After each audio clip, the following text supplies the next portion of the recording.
Alhamdulillah. Alhamdulillahirabbil alamin. Wassalatu wassalamu ala asyrafil anbiya'i wal mursalin. Asyhadu an la ilaha illallah wahdahu la syarikalah. Wa asyhadu anna Muhammadan abduhu wa rasuluh. Allahumma sholli wa sallim ala sayyidina Muhammadin wa ala alihi wa sahbihi wa barik wa sallim ajma'in, amma ba'du. Fa ya ibadallah, usikum bi nafsi bi taqwallah faqad fazal muttaqun. Qala Allah ta'ala fil Qur'anil 'azim, a'udzu billahi minasy syaithanir rajim. Bismillahirrahmanirrahim. Ya ayyuhalladzina amanu taqullaha haqqa tuqatih wa la tamutunna illa wa antum muslimun.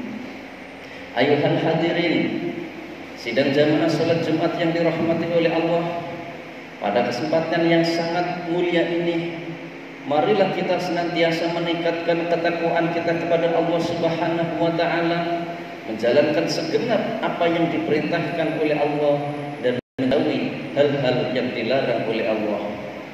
Sejalan dengan perintah takwa, baginda Rasulullah Muhammad sallallahu alaihi wasallam bersabda, Inna Allah ta'ala la yanduru ila suwarikum wa amwalikum, walakin innama yanduru ila qulubikum wa a'malikum.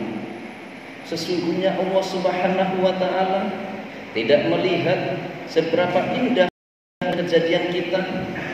Allah juga tidak melihat seberapa banyak harta yang kita miliki, rumah yang indah, kendaraan yang mewah, karena semua ini adalah amanah dan titipan dari Allah Subhanahu wa taala yang mana kelak akan dimintai pertanggungjawaban oleh Allah Subhanahu wa taala. Walakin innama yanzuru ila qulubikum wa a'malikum. Namun yang dipandang, yang dinilai di sisi Allah Subhanahu wa taala tiada lain adalah amal-amal kebaikan kita dan hati kita yang selamat dari segala penyakit-penyakitnya.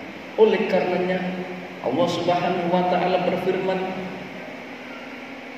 Inna akramakum indallahi atqakum. Sesungguhnya kemuliaan di antara kalian adalah orang yang paling bertakwa kepada Allah Subhanahu wa taala. Jamaah yang dimuliakan oleh Allah, memasuki bulan Rabiul Awal ini, hampir di penjuru dunia senantiasa gembira karena tiada lain menyambut daripada kelahiran baginda Rasulullah Muhammad sallallahu alaihi wasallam. Oleh karenanya dalam keterangan surat Yasin, di situ disebutkan oleh seorang ulama dalam surat tafsir mengatakan, Inna Allah ta'ala qara'a surat Yasin wa tawha qabla an yakhluqas samawati wal ardi bi alfa ainin. Falamma sami'atul malaikatu qalu tuba liman qara'a hadatani suratani. Malaikat kemudian mengatakan, sesungguhnya Allah Subhanahu wa ta'ala sebelum penciptaan langit dan segala planet-planetnya, sebelum Allah menciptakan dunia dan semua isi yang ada di dalamnya, selama 2000 tahun ada dua surat yang senantiasa difirmankan oleh Allah, yaitu surat Yasin dan surat Toha.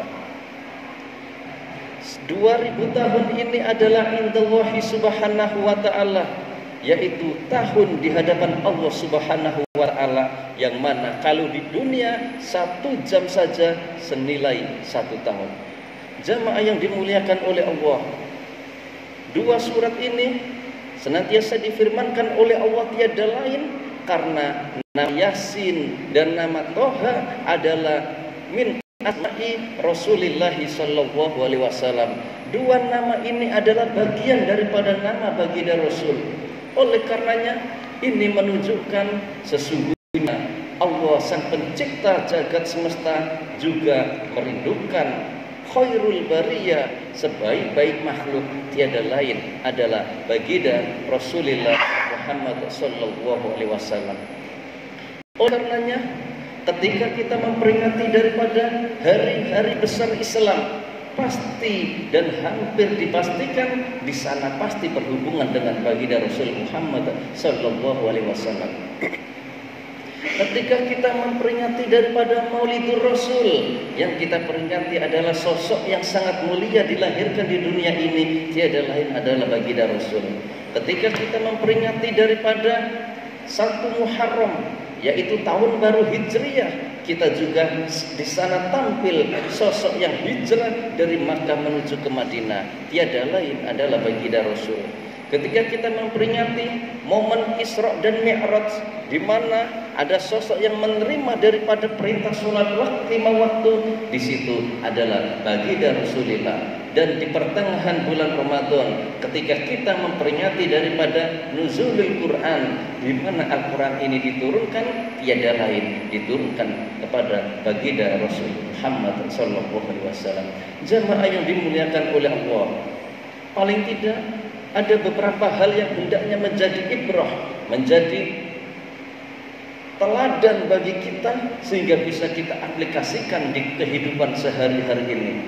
Yang pertama, dengan momentum Maulidur Rasul ini, marilah kita senantiasa menyanjung dan memperbanyak daripada membaca salawat kepada baginda Rasulullah Muhammad sallallahu alaihi wasallam. Sejalan dengan ini, baginda Rasul bersabda, "Man shalla alayya wahidatan sallallahu alaihi wasallam." Barang siapa yang membaca sholawat kepada saya sekali saja, niscaya Allah akan menurunkan rahmatnya sebanyak 10 kali rahmat. Jamaah yang dimuliakan oleh Allah, selanjutnya dijelaskan ketika baginda Rasul melakukan daripada muhadarah, melakukan daripada pertemuan dengan sahabat-sahabat, Nabi Muhammad di sana bertanya, dan pertanyaan ini artinya beliau bukannya tidak tahu, melainkan memberikan kabar yang sangat gembira. Baginda Rasul bertanya kepada sahabat Nabi, "Wahai sahabatku, ketahuilah siapakah orang yang mulia di sisi Allah Subhanahu wa taala?" Para sahabat mengatakan, yang paling mulia di hadapan Allah adalah para malaikat-malaikat Allah.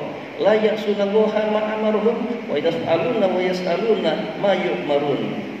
Malaikat senantiasa melakukan apa yang diperintahkan oleh Allah, wa yaf'aluna ma yu'marun, dan ia pun melakukan daripada perintah Allah, menjauhi hal-hal yang dilarang oleh Allah. Mendengar jawaban ini, baginda Rasul mengatakan, "Kalian benar, tapi bukan itu maksud saya. Siapakah orang yang mulia di hadapan Allah?" Para sahabat mengatakan, "Para rasul wal anbiya wal mursalin, mereka adalah khalifatullahi fil ard." Nabi Muhammad mengatakan, sudah barang tentu para nabi dan rasul adalah orang yang sangat mulia, karena mereka adalah sebagai khalifah di muka bumi ini untuk li'i'la'i kalimatillah. Kemudian baginda Rasul mengatakan, "Wahai sahabat-sahabatku, tapi bukan itu maksud saya. Tahukah kamu orang yang sangat mulia di hadapan Allah?" Para sahabat mengatakan, "Wahai Rasul, apakah mereka adalah kami ini adalah orang yang mulia di hadapan Allah Subhanahu wa taala?" Baginda Rasul tersenyum kemudian menjawab, "Benar, kalian adalah orang yang mulia di hadapan Allah lantaran dalam keadaan suka dan duka senantiasa bersama dengan saya. Ketahuilah wahai sahabat-sahabat, namun bukan itu maksud saya. Tahukah kalian, orang yang mulia di hadapan Allah, orang itu mencintai saya pun rindu kepada mereka." Para sahabat kemudian mengatakan, "Hanya Allah dan Rasulnya yang lebih tahu siapakah mereka." Kemudian baginda Rasul menundukkan wajahnya, meneteskan air matanya, dan berkata, "Wahai para sahabat-sahabatku, ketahuilah orang yang sangat mulia di hadapan Allah, orang itu merindukan saya dan saya pun rindu kepadanya, adalah suatu saat, suatu kurun, ada sekelompok orang di mana orang ini tidak pernah melihat daripada wajah saya, orang ini tidak pernah mendengar daripada tutur kata saya, tapi orang ini senantiasa melantunkan pujian dan sholawat kepada saya. Ketahuilah mereka adalah orang yang mulia di hadapan Allah, mereka rindu kepada saya dan saya pun rindu kepada mereka." Jamaah yang dimuliakan oleh Allah, dengan membaca sholawat, insya Allah segala hajat-hajat kita akan dimudahkan oleh Allah lantaran kecintaan kita kepada baginda Rasul.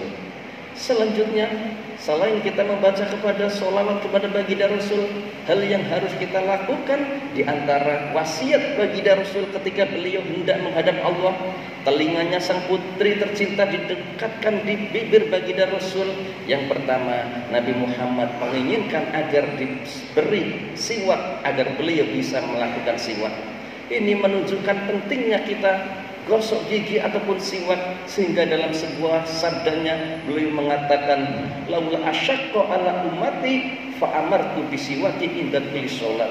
Jikalau saya tidak khawatir memberatkan suatu kaum, suatu umat saya, niscaya akan saya perintahkan mereka semua setiap hendak sholat agar melakukan siwakan terlebih dahulu. Jamaah yang dimuliakan oleh Allah, setelah itu baginda Rasul mengatakan dengan suara yang sangat lirih, yang sangat pelan, mengatakan, ummati shollu, umatku sholatlah, umatku sholatlah. Jamaah yang dimuliakan oleh Allah, ini adalah saat-saat terakhir wasiat baginda Rasul yang disampaikan oleh Sayyidah Fatimah, di mana dua hal ini. Yang pertama, marilah kita menjaga kebersihan kita dengan cara paling tidak senantiasa kita rawat bau mulut kita dengan bersiwak, dengan bergosok gigi. Yang kedua, kita jaga sholat lima waktu ini sehingga harapannya kita sesuai yang diharapkan oleh baginda Rasul, yaitu menjadi umatnya yang terbaik. Khairukum man tala umuruhu wa hasuna amaluhu. Sebaik-baik di antara kalian adalah orang yang diberikan oleh usia panjang dan usia itu digunakan untuk kebaikan dan kemaslahatan. Semoga kita bagian dari itu semua. Amin amin ya rabbal alamin. Bismillahirrahmanirrahim. Inna a'tainakal kautsar fasholli li rabbika wanhar. Inna syani'aka barakallahu li wa lakum fil Qur'anil azim wa nafa'ani iyyakum bima fihi minal ayati wa dzikril hakim wa taqabbal minna wa minkum tilawatahu innahu huwas samiul basir.